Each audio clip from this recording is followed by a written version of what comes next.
elections in Brazil, Venezuela. I guess once you help George W. Bush get in office, looks like they've been rewarded ever since.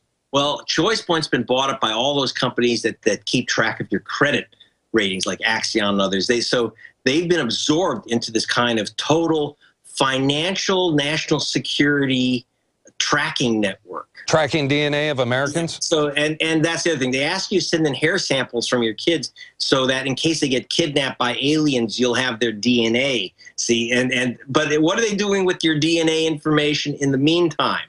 Okay, so yes, they were hired by by our national security agencies to start mucking around, and we caught them with this in the voter rolls of Brazil and Venezuela and Argentina and Honduras and Mexico, because we didn't like who the people there were voting for. We're for democracy as long as our national security apparatus agrees with the vote choice you're making.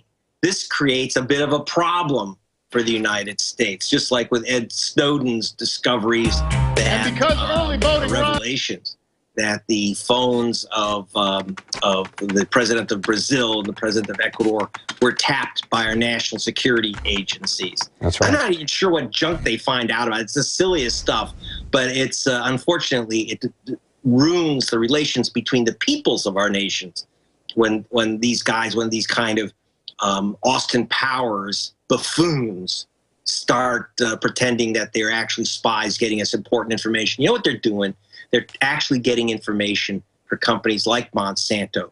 When I looked at I worked for The Guardian, which obtained the original WikiLeaks documents. I've looked through thousands of pages of the WikiLeaks documents. I'm going to tell you right now, there wasn't one single page of the thousands I've looked at, not one, which actually dealt with national security. You know, what like Al-Qaeda or guys trying to blow us up or, light their underpants on fire in an airplane. No information about that would, save American lives. Nothing, by the way, about ISIS. That took everyone by surprise. Nothing about Ebola. Nothing that's going to be of interest. Now, I was in Liberia, and none of that is in those files. What's in those files is requests from U.S. corporations for intelligence information.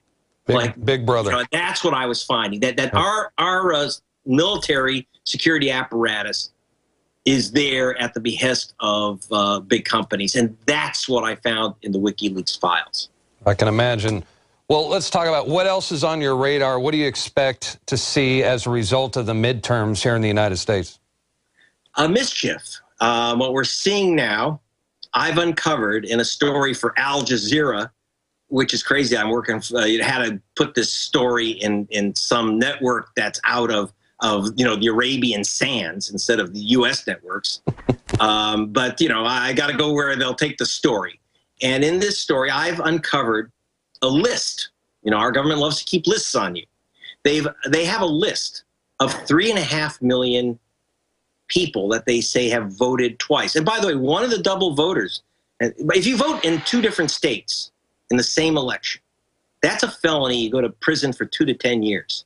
By the way, one of the voters that is on the suspect list is a guy named Alex Jones. Mm-hmm. So fire Alex, I'd go into hiding right away. The feds are looking for him. 3.5 million Americans are supposedly committing the crime of voting in 2 states in one election. Now, most Americans don't even get off the couch long enough to vote once, let alone twice. It's a phony. We don't have Americans voting in 2 different elections. No one's ever been able to nab anyone. You have about 1 person a year who gets caught doing it. It's real easy to get caught. You have your address on the voter form. So, it's a phony, but it's a way to block voters from voting. So what they do is if your name's on the list, they'll send you a postcard. You don't even know what it is. It looks like a piece of junk mail. Throw it out, and boom, you suddenly walk in. You've lost your right to vote. You've lost your right to vote. 3.5 million Americans. And like I say, on that list, I'll show him his name is Alex Jones. And I have a feeling that Alex wasn't voting in 2 states. Yeah, okay? Probably not. What they were doing is why they get Alex Jones, because Jones, believe it or not, there's more than one Jones in the United States of America, and there's more than one Alex Jones. And their entire system of matching, this is the big hot shots with our massive national security apparatus. Their entire matching system is first name and last name. That's it. And even in their propaganda, their instructions that go with this matching system hunting down double voters.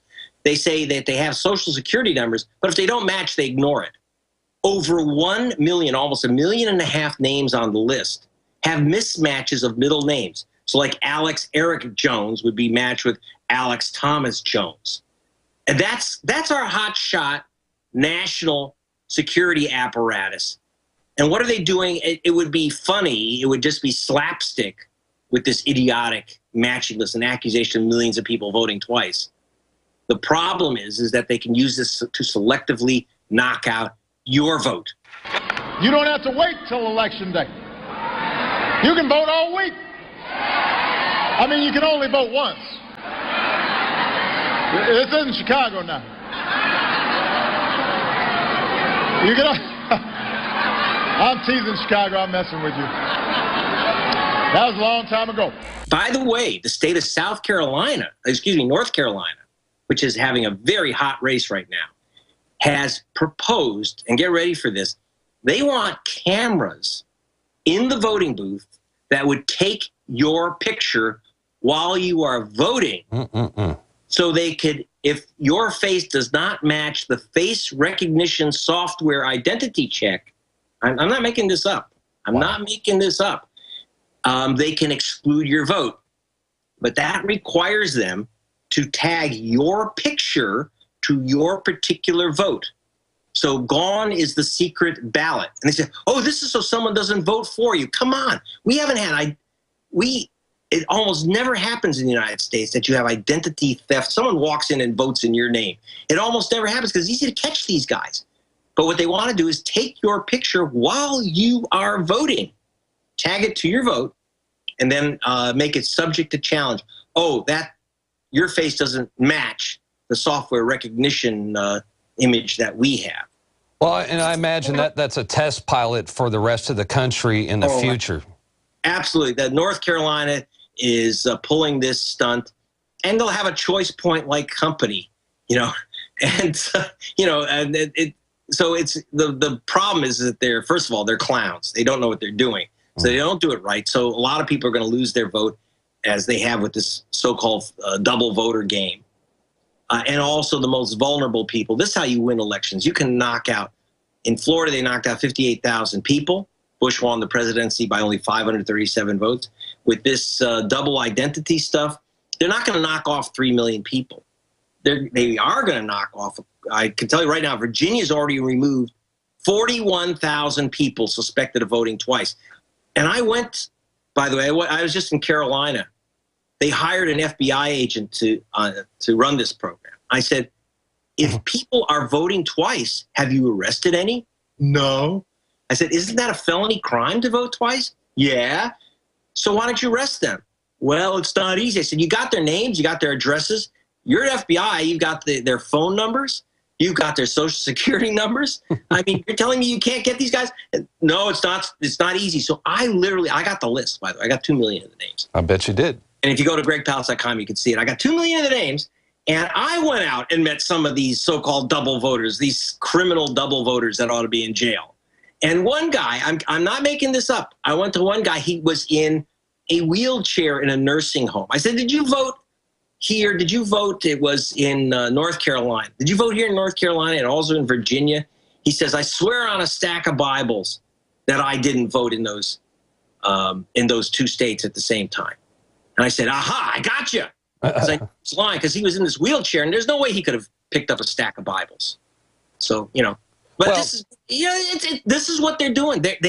So they can pick out anyone they want. Say, you voted in 2 states. Your name's Alex Jones. And there's another Alex Jones in North Carolina who also voted. And that means you voted twice. Your vote doesn't count. That's the game that's being played right now. Oh, yeah, and I don't see them stopping anytime soon. You've been uncovering this sort of thing for a long time now. I'm anxious to see what you uncover as a result of the midterms. Thank you for joining us, Greg Palast. GregPalast.com is the website. And be sure to check out his latest bestseller. It's called Billionaires and Bailout Bandits, How to Steal an Election in 9 Easy Steps. The Huffington Post, it says that this book is the most terrifying book a Democrat can read. So, and all of his books and documentary films are not just earth-shattering bombshells of vital information, but they're also very humorous at times. Greg Palast has a great sense of humor and a great attitude in the face of corruption. And his books, let me tell you something, folks, they're bestsellers for a reason. So check it out, gregpalast.com. Mr. Palast, thanks for joining us today. You're the best. Thanks a lot. All right.